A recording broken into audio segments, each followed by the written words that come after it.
नमस्कार दोस्तों, career point tutorial Vaishali में आपका स्वागत है। आज हम लेके आए हैं गति भाग 3। भाग 1 और भाग 2 बता चुके हैं। आज हम भाग 3 के बारे में चर्चा करेंगे कि भाग 3 में भाग 2 में जो बताए थे उसके आगे हम बढ़ेंगे। तो अगर यदि आप भाग 1 2 नहीं देखें तो पहले जाके उसको देख लें, उसके बाद इस वीडियो पे आएँ। तो आगे बढ़ने से पहले इस चैनल को सब्सक्राइब और लाइक ज़रूर कर दें। तो आगे बढ़ते हैं, हम लोग देखते हैं। तो देखिए, पिछले वीडियो में हम आपको बताए थे कि वेग का डिफिनीसन आपको बताए थे कि वेग का डिफिनीसन क्या होता है। वेग का डिफिनीसन आपको बता चुके हैं। आज हम वेग के डिफिनीसन के आगे पढ़ते हैं। तो वेग को क्या चीज़ से सूचित किया जाता है? इसे हम यू या भी से सूचित किया जाता है। इसको क्या क्या चीज़ से सूचित किया जाता है? यू और भी द्वारा सूचित किया जाता है। प्रारंभिक वेग को यू से तथा अंतिम वेग को भी से सूचित किया जाता है। ऐसे प्रायः वेग को v1 से सूचित किया जाता है। ऐसे प्रायः वेग को क्या चीज़ से सूचित किया जाता है? v1 नहीं, v से सूचित किया जाता है। क्या चीज़ से सूचित किया जाता है? v से सूचित किया जाता है। आगे आपको समझ में, अर्थात वेग बराबर क्या होता है? विस्थापन बटा में समय। विस्थापन बटा में समय, यह आपका क्या हो गया? फॉर्मूला हो गया। इसी पे आपके मैथ बनेंगे। वेग निकालना होगा तो विस्थापन और समय दिया हो तो वेग निकालेंगे कैसे? ऐसे निकाल लेंगे। अगर वेग और विस्थापन दिया हो तो समय कैसे निकालेंगे? तो समय के जगह पर जो भी जिसका मान जहाँ दिया हुआ है वहाँ रख देंगे। उसके बाद उसको क्या करेंगे? जो मैथमेटिक्स रूल होते हैं, मैथमेटिक्स जो तरीके होते हैं, गणित के जो रूल होते हैं, तरीके होते हैं, उस तरीके से क्या करेंगे? उसको सॉल्व कर देंगे। तो मेरा v बराबर क्या हो गया? एस बाई टी हो गया। एस बाई टी हो गया। यह एक सदिश राशि है। हमेशा पूछा जाता है वेग कौन सी राशि है? तो सदिश राशि है। इसका एसआई मात्रक क्या होता है? तो इसका एसआई मात्रक मीटर पर सेकेंड होता है। क्या होता है? मीटर पर सेकेंड होता है। इसी को हम लोग लिख सकते हैं जब सेकेंड को, देखिए यहाँ पे एक चीज़ और बढ़िया चीज़ आपको बता रहे हैं कि मीटर है, अब बटा में सेकेंड है। मीटर पर सेकेंड इसी को कहते हैं। जब इसको ऊपर ले जाएंगे तो क्या होगा? तब मीटर पर सेकेंड के पावर क्या होगा? -1 हो जाएगा। यह चीज़ आपको आ गया समझ में? यह चीज़ आपको अच्छे से समझ में आ गया होगा। तो वही चीज़ को हम यहाँ लिखे हैं। सीजीएस मात्रक इसका क्या है? तो सीजीएस मात्रक इसका सेंटीमीटर पर सेकेंड है। यह बार बार एग्जाम में पूछे जाते हैं। जितने भी यह जो है आपके टॉपिक, यह बहुत इंपॉर्टेंट है। वेग का डिफिनीशन याद कर लीजिए। यह कौन सा राशि है इसको देख लीजिए। इसका एसआई मात्रक क्या है इसको देख लीजिए। इसका सीजीएस मात्रक क्या है इसको याद कर लीजिए। यह सब बहुत ही इंपॉर्टेंट है। नोट देखिए, नोट में क्या लिखा हुआ है। नोट कहता है कि इसके अतिरिक्त अन्य प्रचलित मात्रक किलोमीटर पर घंटा है। यानी कि इसका अन्य प्रचलन मात्रक क्या है? किलोमीटर पर घंटा है। मीटर पर मिनट है। मीटर पर मिनट है। तो ये सब नोट में इसलिए हम लिख दिए कि सब जो है सब एग्जाम में आपके पूछे जाते हैं। आगे बढ़ते हैं। दिशा के बदलने से किसी वस्तु का वेग भी बदल जाता है। यानी कि दिशा का बदलने से किसी वस्तु का वेग भी बदल जाता है। जब दिशा को हम चेंज करेंगे तो किसी वस्तु का क्या होगा? वेग चेंज हो जाएगा। यह चीज़ आपको आ गया समझ में? तो आगे देखते हैं। किसी वस्तु का वेग धनात्मक या ऋणात्मक या शून्य हो सकता है। किसी वस्तु का वेग धनात्मक या ऋणात्मक या शून्य हो सकता है। यह आपका गलत लिखा हुआ है। धनात्मक या शून्य हो सकता है, ऋणात्मक नहीं हो सकता है। किसी भी वेग जो होगा वह धनात्मक वेग क्या होगा? धनात्मक या शून्य हो सकता है। वेग के प्रकार, और वेग के प्रकार क्या हैं उनको हम देख लेते हैं कि वेग के प्रकार क्या हैं।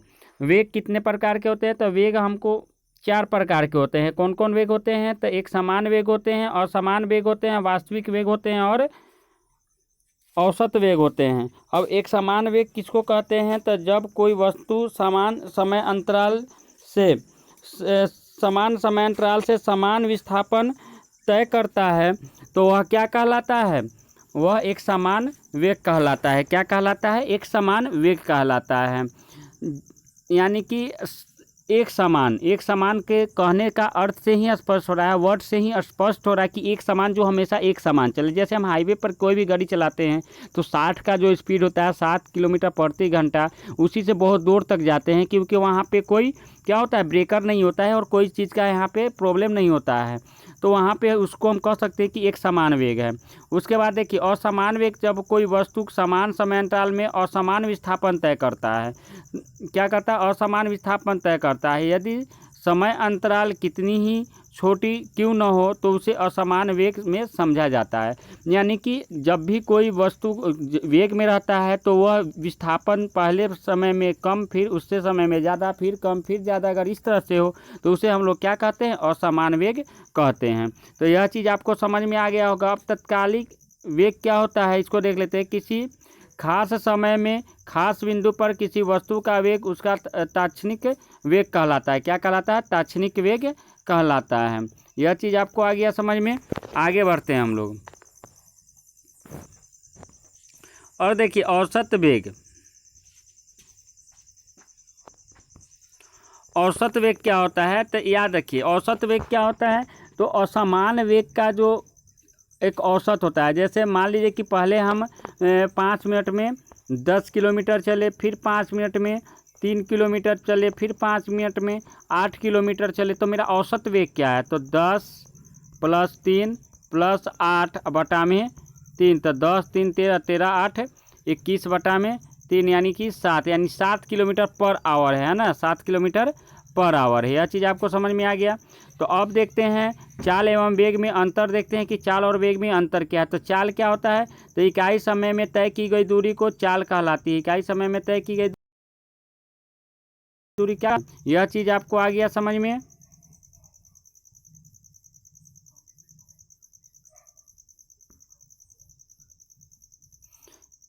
इकाई समय में तय की गई दूरी को क्या कहते हैं, चाल कहते हैं। इकाई समय में तय किया गया विस्थापन वेग कहलाता है। तो चाल और वेग में हमको अंतर यहाँ पे बताया गया है। क्या बताया गया है? चाल और वेग में अंतर बताया गया है। अब आगे चलते हैं। यह एक अदिश राशि है, यह एक सदिश राशि है।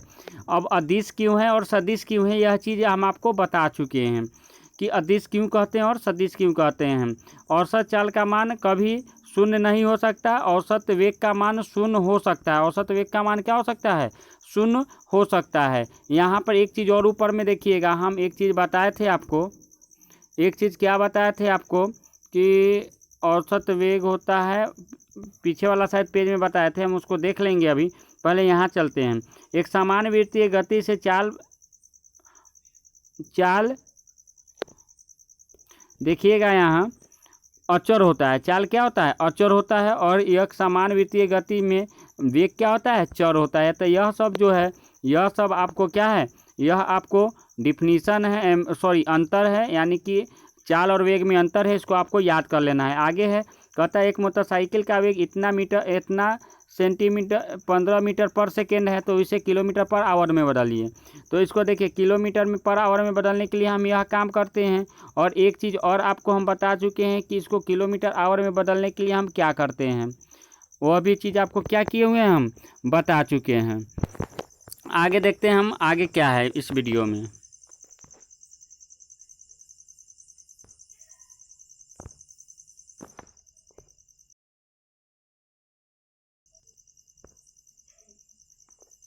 देखिए हम कुछ क्वेश्चन को देखते हैं कि इस क्वेश्चन में क्या दिया हुआ है। कहता है कि हरी एक ऐसा त्रिभुजाकार पथ है जिसके प्रत्येक भुजा की लंबाई 6 मीटर है, जबकि बिंदु P से चलकर Q और R होते हुए पुनः A पर 3 सेकेंड के बाद पहुंचती है। बबली की चाल एवं वेग का मान बताया। बबली की चाल एवं वेग का क्या बताना है? मान बताना है। तो देखिएगा यहाँ पे हल, बबली द्वारा 5 सेकेंड में तय की गई दूरी कितना है तो 6 + 6 + 6 यानी 18 मीटर है। क्यों है 18 मीटर? क्योंकि जो वह दूरी चलता है वह 6 मीटर 6 मीटर 6 मीटर यानी इक्वल डिस्टेंस को वह कवर करता है। तो आगे देखते हैं बबली की चाल क्या है, दूरी बटा में समय। तो दूरी बटा में समय 6 मीटर पर सेकेंड हो गया। पुनः बबली द्वारा 3 सेकेंड में तय की गया विस्थापन क्या है? 0 है। चूँकि प्रारंभिक बिंदु एवं अंतिम बिंदु एक ही है, इसलिए यह क्या हो जाएगा, विस्थापन 0 हो जाएगा। विस्थापन का हम लोग आपको डिफिनीशन पहले वाले वीडियो में बता चुके हैं, आप जाके पहले वाला वीडियो देखिए मेरा। आगे देखते हैं हम लोग बबली। अब देखिए बबली का वेग क्या हो जाएगा तो विस्थापन बटा में समय। तो मेरा विस्थापन क्या है? 0 है और समय क्या है? 3 है। 0 बटा में कुछ क्या होगा? 0। 0 बटा में 0 क्या 0 बटा में 3 क्या होगा? 0। 0 बटा में कुछ 0 नहीं होता है। 0 बटा में 0 यह आपका 0 नहीं होगा, यह आपका क्या हो जाएगा? गलत हो जाएगा। आ गया यह बात समझ में। आगे देखते हैं सूर्य के चारों ओर परिक्रमा करने में पृथ्वी की चाल, है ना। सूर्य की परिक्रमा करने में पृथ्वी की चाल आपको क्या करना है? ज्ञात करना है।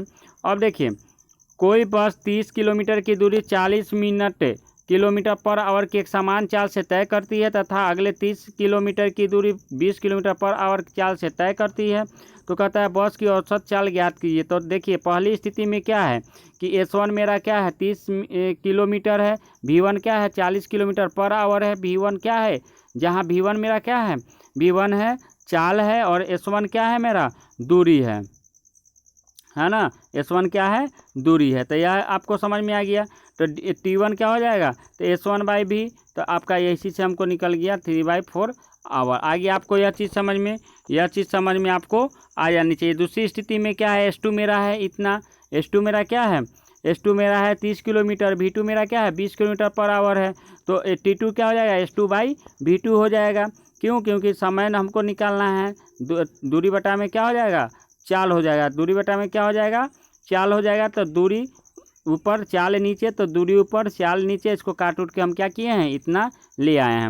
इसके बाद औसत चाल क्या होता है, तो देखिए औसत चाल कुल दूरी, तो कुल दूरी कितना है इतना है, कुल समय कितना लगा, तो 3 सेकेंड यानी कि 60/3 + 6 है ना, 60/3 + 6/4। यह चीज़ आपको समझ में आया। देखिए यहाँ एक चीज़ छूट गया है, 3/4 है और यहाँ 3/2 है, इसको थोड़ा सही कर लीजिएगा। एलसीएम लिए 4, 60, 4 ऊपर चला गया, या कहाँ चला गया ऊपर चला गया, तो 60 × 4/6 3 9, तो 240/9, तो ये हुआ 26.67 किलोमीटर पर आवर। यह चीज़ आपको समझ में आ गया, उम्मीद करते हैं कि समझ में आ गया होगा। नेक्स्ट वीडियो हम देखते हैं, नेक्स्ट पेज देखते हैं। नेक्स्ट पेज में देखते हैं त्वरण। त्वरण क्या है इसको देख लेते हैं। किसी वस्तु के वेग में परिवर्तन की दर को उस वस्तु का त्वरण कहते हैं, यानी कि वेग में जो परिवर्तन होता है, किस रेट से परिवर्तन हो रहा है, कि यानी किस दर से परिवर्तन हो रहा है। पहले वेग क्या था, अब क्या है, अब घट गया कि बढ़ गया, घटा तो किस दर से घटा, क्योंकि कोई भी चीज़ जो होता है एक का एक बंद नहीं हो जाता है। जैसे कि हम साइकिल चलाते हैं, मोटरसाइकिल चलाते हैं, तो एक बार हमको ब्रेक नहीं मारते हैं, एक बार ब्रेक अगर मारते हैं तो दुर्घटना का शिकार हो जाते हैं, है ना। इसलिए वह धीरे धीरे उसको हम ब्रेक मारते हैं। तो धीरे मान लीजिए कि 60 की स्पीड में है, तो एक बार ब्रेक तो नहीं मार सकते हैं, पहले स्पीड कम करते हैं, धीरे धीरे उसको क्या करते हैं रोकते हैं। तो जो रोकते हैं, जो धीरे धीरे कम करते हैं, उसी को हम लोग क्या कहते हैं, वस्तु का त्वरण कहते हैं। आ गया। इसे क्या चीज़ द्वारा सूचित किया जाता है, तो इसे ए द्वारा सूचित किया जाता है, अर्थात त्वरण बराबर क्या हो जाएगा, वेग में परिवर्तन बटा में लगा समय। यह आपका इंपॉर्टेंट फार्मूला हो गया। त्वरण बराबर क्या होता है, वेग में परिवर्तन बटा में लगा समय। यदि वस्तु का प्रारंभिक वेग u तथा t सेकेंड के बाद अंतिम वेग v हो, तो परिणाम त्वरण a बराबर v-u/t, v-u/t। आ गया यह चीज़ समझ में आपको। एसआई मात्रक क्या होता है इसका, मीटर पर सेकेंड स्क्वायर होता है। इसका एसआई मात्रक क्या होता है, मीटर पर सेकेंड स्क्वायर, मीटर पर सेकेंड स्क्वायर। यही सीजीएस मात्रक में क्या होता है, तो सेंटीमीटर पर सेकेंड के पावर -2 होगा। -2 कैसे होगा, यह चीज़ आपको हम समझा चुके हैं। आगे देखते हैं हम लोग। नोट क्या, यदि वस्तु का वेग समय के साथ बढ़ता है तो त्वरण का मान धनात्मक होता है। बहुत इंपॉर्टेंट है, यदि वस्तु का वेग समय के साथ बढ़ता है तो त्वरण का मान क्या होता है, धनात्मक होता है ना, धनात्मक होगा। थोड़ा सही से लिख लीजिएगा इसको, धनात्मक हो गया। यदि वस्तु का वेग समय के साथ घटता है तो त्वरण का मान क्या होता है, ऋणात्मक होता है। इस चीज़ को आपको याद रखना है। ऋणात्मक त्वरण को मंदन कहा जाता है। यदि वस्तु का एक समान रहता है तो त्वरण का मान शून्य होता है। अगर यदि वस्तु का वेग एक समान रहेगा तो त्वरण का मान क्या होगा, शून्य होगा। क्यों शून्य होगा, क्योंकि त्वरण जो है वह या तो वृद्धि को बताएगा, नहीं तो कमी को बताएगा, कि हमारा जो स्पीड है गड़ी का जो चाल है वह बढ़ रहा है कि घट रहा है। अगर एक समान रहेगा तो त्वरण क्या कहलाएगा, शून्य कहलाएगा। यह चीज़ आपको समझ में आ गया होगा। आगे हम देखते हैं एक समान त्वरण क्या होता है। यदि किसी वस्तु का वेग समान समय अंतराल के समान रूप से घटता या बढ़ता है, वस्तु का त्वरण का एक समान त्वरण कहलाते हैं। यानी कि एक समान त्वरण, जैसे कि धीरे धीरे बढ़ा, फिर धीरे धीरे घटा, फिर उसी धीरे स्पीड में क्या बढ़ा और फिर घटा, तो इसको हम क्या कहेंगे, एक समान त्वरण कहते हैं। उदाहरण स्वरूप स्वतंत्र रूप से गिर रही वस्तु का त्वरण एक समान त्वरण कहलाता है। कोई वस्तु का अगर गिर रहा है स्वतंत्र रूप से तो वह एक समान त्वरण कहलाता है, क्योंकि वह एक समय आके वह धीरे धीरे उसका स्पीड घटता है, वह आके क्या होता है धरती पे। जैसे हम बॉल फेंकते हैं तो बॉल फेंकते हैं तो क्या होता है उसका त्वरण एक समान, यानी धीरे धीरे घटते घटते क्या हो जाता है घट जाता है।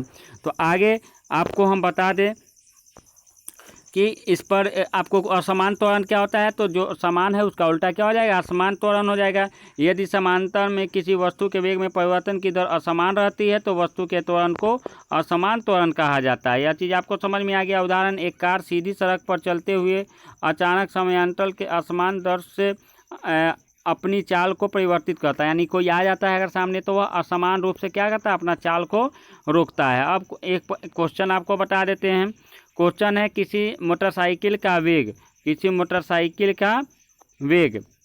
10:32 AM में 60 किलोमीटर पर आवर तथा 10:36 AM में 30 किलोमीटर पर आवर हो जाता है, तो उस मोटरसाइकिल का त्वरण ज्ञात कीजिए। तो हल दिया गया है, क्या दिया गया है कि कोई भी वस्तु यू जो है वह यू जो चाल है वह मेरा क्या है यह है, भी मेरा क्या है यह है, तो टी मेरा क्या है कितना मीटर, त्वरण बराबर क्या होता है v माइनस यू बटा में टी, v माइनस यू बटा में टी। तो मेरा v क्या है 80 है, टी यू मेरा क्या है 60 है, यानी कि पहला त्वरण जो है 80, पहला जो चाल है वो 80 किलोमीटर पर आवर, दूसरा जो है वो 60 किलोमीटर पर आवर। और नीचे क्या है टी क्या है, टी समय कितना है 60, 10:32 से 10:36 यानी कि 3 मिनट है ना, 3 मिनट में, तो 3 मिनट में क्या हो जाए 3/60, आवर में इसको चेंज कर लिए। तो यही होगी आपका जो इसको सॉल्व करके आया हमारा आंसर कितना हो गया 400